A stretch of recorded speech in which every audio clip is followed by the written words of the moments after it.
in a scene that could only be described as surreal. Karoline Leavitt, former White House aide and current political commentator, found herself escorted out of a bustling Tim Hortons in suburban Ottawa, Canada. The year was still early, and a fresh batch of double-double coffees was glinting under fluorescent lights, when all hell broke loose. Leavitt had slipped in for a low-profile caffeine fix, wearing dark sunglasses and a baseball cap pulled low. The usual morning crowd commute. Students' hockey dads were chatting about meetings, exams, and kids' tournaments, blissfully unaware of the brewing storm. With a maple-glazed donut and a hot cup in hand, Leavitt settled at a corner table, scrolling through her phone. Moments later in strode Mark Carney, former governor of the Bank of Canada and ex-governor of the Bank of England, recognizable in a tailored overcoat and carrying a leather briefcase. He paused by the pastry case, selecting a brownie before heading to the counter. Their eyes locked for a split second.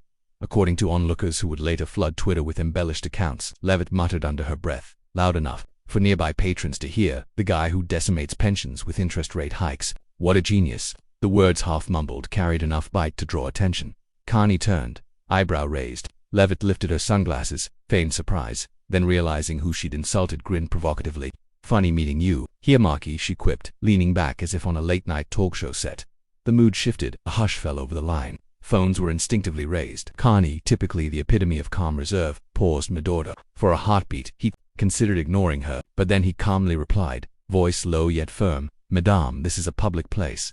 My mornings aren't open for political commentary." Leavitt laughed, too loudly. "Oh come on, Marky, lighten up. Didn't you just jacked interest rates to the moon? People can't even retire decently anymore." At that, murmurs rippled across the cafe. The baristas, caught in the crossfire, glanced nervously at the security camera. The manager, discerning a disruption in his breakfast haven, approached with hands in pockets, voice steady yet authoritative. "Ladies, we can't have this kind of talk in here. I'm going to have to ask you to leave." Leavitt shrugged, then gave Carney a mocking salute. "Enjoy the brownie, Governor." Security quietly guided her toward the door, checking her receipt. Carney.com, yet resolute, completed his order, and slipped out after her without comment. As the door swung shut, cell phones started pinging.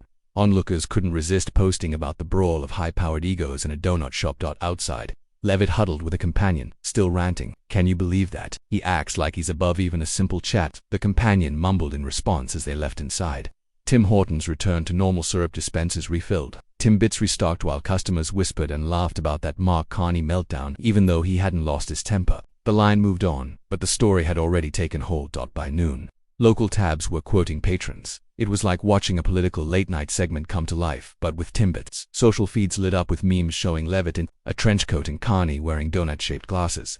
The manager later confirmed they'd thrown out one loud customer, refusing to name names but describing a woman more interested in sound bites than coffee, whether or not the insults stick.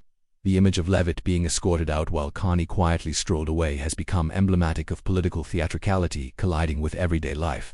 And somewhere, in the quiet of that morning, amid coffee, aromas, and the rustle of paper bags, two worlds collided, one of economic power, the other of media bravado, both leaving Tim Hortons a little more cartoonish than they found it.